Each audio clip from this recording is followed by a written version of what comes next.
အားလုံးပဲမင်္ဂလာပါခင်ဗျာကျွန်တော်ရဲ့ SK channel ကနေပြောပြန်လဲကြိုဆိုလိုက်ပါတယ်ကျွန်တော်တို့ဒီအခု channel ကလောကကြီးမှာပေါ့နော်လူချင်းချင်းကောင်းမှုဖြစ်မှုတွေပြီးသွားလို့ရှိရင်မေတ္တာတရားခေါင်းပါမှုတွေအခုလိုမလိုလားအပ်တဲ့တဘာဝဘေးရနေတဲ့ကြောင့်လို့ကျွန်တော်တို့တော်တော်စိတ်ညစ်စရာကောင်းတာပေါ့နော်ဒီလိုစိတ်ညစ်စရာကောင်းတဲ့အတွက်ကြောင့်မလို့ကို relax လုပ်ဖို့အတွက်မိနေကြတာပေါ့ဒီလိုမျိုးစိတ်ညစ်စရာတွေခဏဖယ်ထားပြီးတော့မိသားစုရဲ့တငယ်ချင်းတွေစုံလုံးဆောင်တဲ့အချိန်လေးတွေမှာပေါ့ပါနဲ့ဖြောသွားလို့ရမယ် G-base account code တွေအချို့ကြောင့်ဝတ်ကျွန်တော်ပြပြပေးတော့ပါမယ်ကျွန်တော်နာမည်ကတော့ SK ပါခင်ဗျာ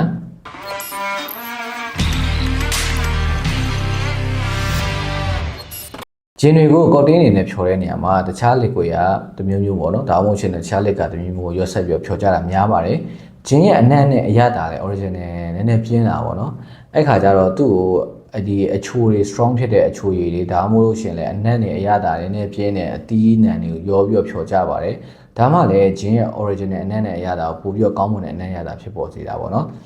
ဂျင်းကိုရောဆက်ပြီးတော့တောက်တဲ့နေရာမှာတော့နာမည်ကြီးဆုံးတော့ဂျင်း tonic ပေါ့နော်ဂျင်းရဲ့ tonic water ရဲ့တံမြာတိရဲ့ညစ်ပြီးတော့တောက်ကြတာပေါ့ဒါကဖြော်ရလဲလွယ်ကူသလိုတောက်လိုက်လို့ရှိရင်လည်းလန်းဆန်းမှုဖြစ်ပေါ်စေပါတယ်ကျွန်တော်ဒီနေ့ပြပြတွေးသွားမယ်ဒီဂျင်း base account code တွေကြတော့ဘယ်လိုပြောရမလဲဆိုလို့ရှိရင်အတီးနံတွေရဲ့အနံ့ရတာနဲ့ပေါ့နော်တောက်သုံးလိုက်တဲ့အချိန်မှာလန်းဆန်းမှုဖြစ်ပေါ်စေမဲ့ cocktail မျိုးစားတွေကိုကျွန်တော်ရွေးချယ်ပြီးတော့တင်ဆက်ပေးတော့မှာပဲဖြစ်ပါတယ်ကဲဒီတော့အစီအစဉ်လေးကိုစလိုက်အောင်နံပါတ်1 Tom Collins Tom Collins ဆိုတဲ့ကော်တီကအင်္ဂလန်မှာပေါ့နော်1800ဝန်းကျင်လောက်မှာဟာတာတပုတ်နဲ့အတူတူနာမည်ကြီးလာတဲ့ကော်တီတစ်ခွက်ပဲဖြစ်ပါတယ် Tom Collins ဆိုတဲ့ကော်တီအကြောင်းကိုပြောမယ်ဆိုလို့ရင်ကျွန်တော် John Collins ကနေစအောင်ပေါ့နော်ဘာလို့လဲဆိုတော့ John Collins ပြီးမှ Tom Collins ဆိုတဲ့ကော်တီကဖြစ်လာတယ်ဆိုတော့လေ John Collins ကော်တီကဘယ်လိုဖြစ်လာလဲဆိုရှင်လန်ဒန်မှာရှိတဲ့ဘားတစ်ခုပေါ့နော်အဲ့ဒီဘားနာမည်ကကျတော့ Lemmer Old House လို့ခေါ်တယ်အဲ့ဒီဘားမှာအလုပ်လုပ်နေတဲ့ဒီ John Collins ဆိုတဲ့ဘားတန်တာတယောက်ကနေပြီးတော့စတင်ဖြော်ဆက်လိုက်တာပေါ့နော်အဲ့ရနေစပြီးတော့နာမည်ကြီးလာတာပေါ့John Collins ကတည်းကနာမည်ကြီးလာတော့ရိုးရိုးရှင်းရှင်းပဲနာမည်ကြီးလာတာပေါ့နော်ခုန Tom Collins ကကြောင့်ဘယ်လိုဖြစ်လာလဲဆိုလို့ရှိရင် तू ကအဲ့ John Collins ကအစတည်းနဲ့အစနောက်တန်နဲ့တူပါတယ်ကြည့်ရတော့လေသူ့စီမှာကော်တေးလာတော့တဲ့ customer တော့ဘာပြောလိုက်တာလဲဆိုတော့မင်းနဲ့ Tom Collins ကိုတွေ့လာပေါ့နော်အဲ့လိုမေးလိုက်တာအဲ့တော့ဟိုကြောကလည်းကြောင်သွားတာပေါ့ Tom Collins ကို तू မသိဘူးပေါ့နော်အဲ့လိုပြောတဲ့ခါကျတော့ဘာပြန်ပြောလဲဆိုတော့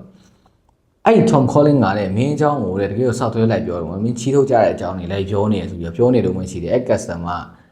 အဲ့နားထောင်ပြီးတခါလေးပြေးထွက်လာစိတ်ဆက်တဲ့သူနဲ့တူပါတယ်အဲ့ထွက်သွားပြီးတခါလေးသူကတခြားတဘာဝင်တဘာထွက်ပေါ့နော် Tom Collins ကိုတော့လိုက်ရှာတာနောက်ဆုံးသူကမတွေ့ရတဲ့ခါကျတော့ခုနက John Collins ရှေ့စီကိုသူကပြန်ရောက်လာပြီးအောင်မင်းငါ Tom Collins ကိုမတွေ့ဘူးဆိုပြီးပြောတဲ့အချိန်မှာအဲ့ခုန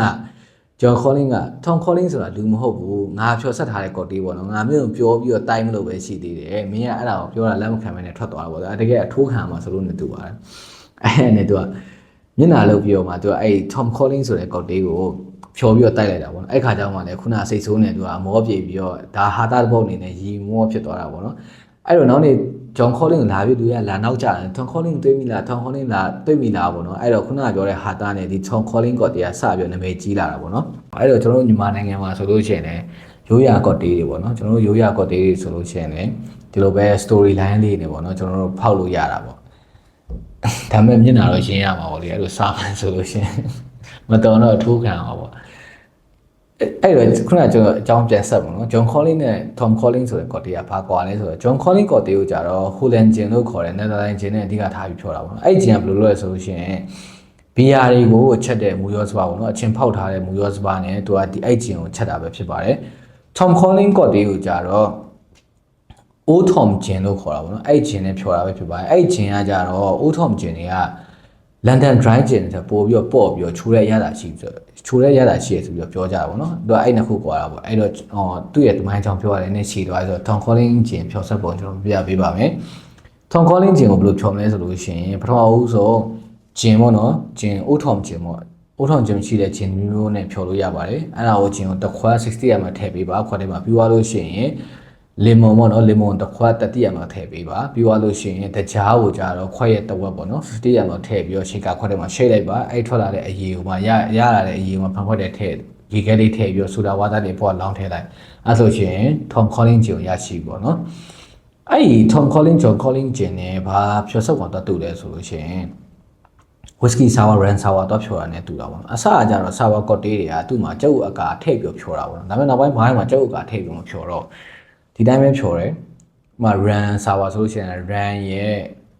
lemon မို့လည်းတံပြားလေးပေါ့နော်ပြီးတခြားရည်တွေထည့်ပြီးဖြောတာပေါ့ နောက်ပိုင်းဖိုင်ဆိုလို့ရှိရင်အဲ့လိုဖြော်တဲ့အရေးကိုမှရေခဲထည့်ပြီးတော့ကိုကဆိုတာပါလောင်းထည့်ပြီးတော့လာပေးတာပေါ့နော်အဲ့တော့ခုန calling ဖြော်တဲ့ဟာနဲ့အတူတူပဲဖြစ်နေပြီပေါ့နော် calling ချိန်မှာလည်းသူ့ရဲ့ original base ကိုပြောင်းရတာပေါ့နော်ခြား lick ကိုင်းနဲ့ပြောင်းရဥပမာ run နဲ့ပြောင်းဖြော်ရဲဆိုလို့ရှိရင် run calling ဆိုပြီးတော့ခေါ်လို့ရပါတယ်ဒီ tom calling ချိန်မှာဆိုလို့ရှိရင်လည်းကျွန်တော်တို့ကတခြားတစ်ခွားတီးလို့ position တော့ထည့်ပြီးတော့တောက်လို့ရပါတယ်နံပါတ်1 bumble Bramble ဆိုတဲ့ code ကို1984ခုနှစ်မှာ Dick Balzer ဆိုတဲ့သူကနေပြီးတော့စတင်တည်ထွင်ဖန်တီးခဲ့တာပဲဖြစ်ပါတယ်သူက London Soho မှာရှိရဲ့ Frank Club မှာပေါ့နော်အလုပ်လုပ်နေသူတယောက်ပဲဖြစ်ပါတယ်သူကဒီ code ကိုဘယ်လိုစိတ်ကူးနဲ့ဖြော်ခဲ့ရလဲဆိုလို့ရှိရင်သူငယ်ငယ်ကပေါ့နော်သူတို့ဒီတက်မှာစားခဲ့တဲ့ Blackberry အတီးကိုသူကတတိယသွားတာပေါ့အဲ့ဒါရဲ့ဂျင်ရရောဆက်ပြီးတော့ဖြော်ထားရပဲဖြစ်ပါတယ် Bramble ဆိုတဲ့နာမည်ကသူဘာကိုပေးထားလဲဆိုလို့ရှိရင်เนาะဒီ Blackberry ခြုံပုတ်ပေါ့နော်အဲ့ဒီနာမည်ကိုပေးထားဆိုပြီးတော့သိရှိရပါတယ်ဒီကော်တီဖြော်ဆက်ပုံကိုကျွန်တော်ပြပေးချင်ပါတယ်ဒီကော်တီကပထမဆုံးခွက်ထဲမှာပေါ့နော်ဂျင်းကို2ခွက် 60ml ထည့်လိုက်ပါပြီးသွားလို့ရှိရင်တော့လင်မွန်ပေါ့နော်လင်မွန်ကြတော့3ပုံ4ပုံ4ပုံ3ပုံပေါ့နော်4ပုံ3ပုံ 22.5ml ထည့်လိုက်ပါအဲ့ဒါပြီးသွားပြီဆိုလို့ရှိရင်တော့တကြားကိုကြတော့ခွက်ရဲ့တစ်ဝက်ပေါ့နော် 15ml ထည့်လိုက်ပါအဲ့လိုထည့်ပြီးရှိတ်လိုက်ပေါ့နော်ရှိတ်သွားလို့ရှိရင်ရေခဲထည့်ပြီးတော့အပွားနေပြီးတော့ Blackberry liquid ကိုလောင်းထည့်လိုက်ပေါ့နော်ခုနပြောရတဲ့ calling code တွေကကြတော့ဆိုတာထည့်ရပါပေါ့နော်ဆိုတာနေရာမှာသူကဆိုတာမထည့်တော့ဘဲနဲ့ Blackberry liquid ကိုထည့်လိုက်တာပေါ့နော် Blackberry liquid မရှိလို့ရှိရင်လည်းတခြား Blackberry ချိုရီတစ်ခုခုကိုရွက်ဆက်ပြီးတော့ဖြော်လို့ရပါတယ်နံပါတ်3 Bee's Knees ဒီဂျင်ကိုတော့ Australia နိုင်ငံသား Fred Meyer 1920ခုနှစ်မှာစတင်တင်ဖန်တီးခဲ့ရပဲဖြစ်ပါတယ်သူက Paris မှာရှိတဲ့ Rick Hotel ရဲ့ပထမဆုံးဘာသာနာတစ်ယောက်လည်းဖြစ်ပါတယ်ဒီကော်တီကိုသူကဘယ်လိုစိတ်ကူးဖြစ်ပြီးတော့ဖြိုခဲ့ရလဲဆိုလို့ရှိရင်အဲ့ခေတ်ကာလကဂျင်တွေက homemade ဂျင်တွေများတာပေါ့နော်အဲ့တော့အနက်နဲ့ရတာနည်းနည်းပြင်းတာပေါ့အဲ့တော့သူကအဲ့အနက်နဲ့ရတာပျောက်သွားအောင်လို့ဂျင်ထဲမှာပြားရည်နဲ့တံမြာသီးကိုထည့်ပြီးတော့ဖြိုခဲ့ပါတယ်အဲ့ဒါကနေပြီးတော့ဂျင်းအနက်ရတာကိုကောင်းမွန်စေပြီးတော့မထိမ့်မထောင်မဲ့အတော်လေးနာမည်ကြီးခဲ့ပါတယ် business ဆိုတဲ့နာမည်ကလည်းအဲ့ခေတ်ကာလအကောင်းဆုံးဆိုတဲ့ဟာကိုပြောတဲ့ band ကားပေါ့နော်အဲ့နာမည်ကိုအကောင်းဆုံးဆိုတဲ့အသိပယ်နဲ့ပေးခဲ့တာပဲဖြစ်ပါတယ်ကြည့်ဒီတော့ဒီ business ကော်တီဖြော်ဆက်ပုံကိုကျွန်တော်ပြပေးပါမယ်သူ့လည်းရှေ့ကခွက်နဲ့ပဲဖြောအောင်အောင်နော်ရှေ့ကခွက်တယ်မှာကျွန်တော်တို့ကဂျင်ကို2ခွက် 60ml ထည့်ပါပြောလို့ရှိရင်ပြားရည်နဲ့တံမြာသီးကိုခွက်ရဲ့4ပုံ3ပုံနော် 22.5ml ထည့်ပြီးတော့ cloud ပြီးဖြော်လိုက်ရပါပြီသူ့တော့တခြားဆူဒါဝါးသားတွေပါထည့်စရာမလိုတော့ဘူးနော်ဒီတိုင်းဖြော်လိုက်လို့ရပါတယ်အကယ်ကျွန်တော်တို့ကအိမ်မှာပြားရည်မရှိဘူးဆိုလို့ရှိရင်ပေါင်မုတ်တုတ်ထားတဲ့ဂျမ်ပေါ့နော်တမျိုးမျိုးထည့်ပြီးတော့ဖြော်လို့ရပါတယ်ဒါပေမဲ့တခြားတော့ cloud ပေးရမှာပေါ့လေအဲ့ဒါမှလည်းကြည်မှာပေါ့နော်အကယ်ကျွန်တော်တို့ raspberry jam ကိုထည့်ပြီးဖြော်မယ်ဆိုလို့ရှိရင်တော့ cosmonet ဆိုတဲ့ quality တစ်ခွက်ကိုရရှိမှာပဲဖြစ်ပါတယ်နံပါတ်4 summer mission summer mission cocktail ပေါ့နော်နာမည်နဲ့တင်နွေရာသီနဲ့လိုက်ဖက်တဲ့ cocktail တစ်ခွက်ပဲဖြစ်ပါတယ်ပြောချင်တော့ tiki vibe ကိုပေးဆွမ်းပါတယ် tiki vibe ကတော့အောင်းသိကြတယ်ပေါ့နော်အသေးနံရဲ့လက်ဆက်တဲ့အနံ့အရသာ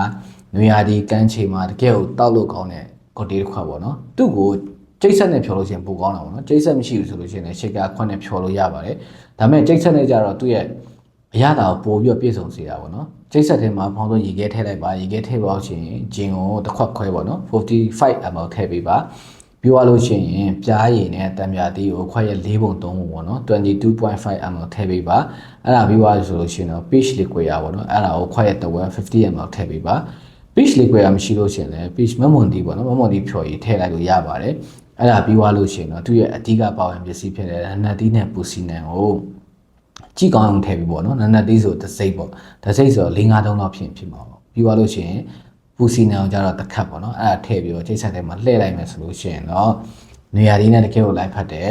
summer mission cocktail တစ်ခုကိုရရှိမှာပဲဖြစ်ပါတယ်ကျွန်တော်ဒီနေ့ပြပေးသွားတာတော့နေရာသေးနဲ့လိုက်ဖတ်မယ်ဂျင်ဘေးစကန်ကော်တီပေါ့နော်ကျွန်တော်ရဲ့ဗီဒီယိုလေးရနေပြီးတော့ဘ ഹു တုတဆုံတရားရရှိခဲ့မယ်ဆိုလို့ရှိရင်လည်း like and subscribe လေးနဲ့အားပေးခဲ့ဖို့တောင်းဆိုချင်ပါတယ်ခင်ဗျာကျွန်တော်ရဲ့နောက်ထပ်ဗီဒီယိုလေးလည်းဆက်လက်အားပေးဖို့ဖိတ်ခေါ်ပါတယ်မိတ်ဆွေဘယ်ရမှာမဆိုတန်ဆေးလုံပေးရှိပါတယ်တင်ရဲ့ပျော်ရွှင်တော်ကောင်းတဲ့အခိုက်အတန့်လေးတွေကိုမိသားစုမိတ်ဆွေတွေနဲ့ဖြတ်တန်းအောင်မေးပါနဲ့ကျေးဇူးများတင်ပါတယ်ခင်ဗျာ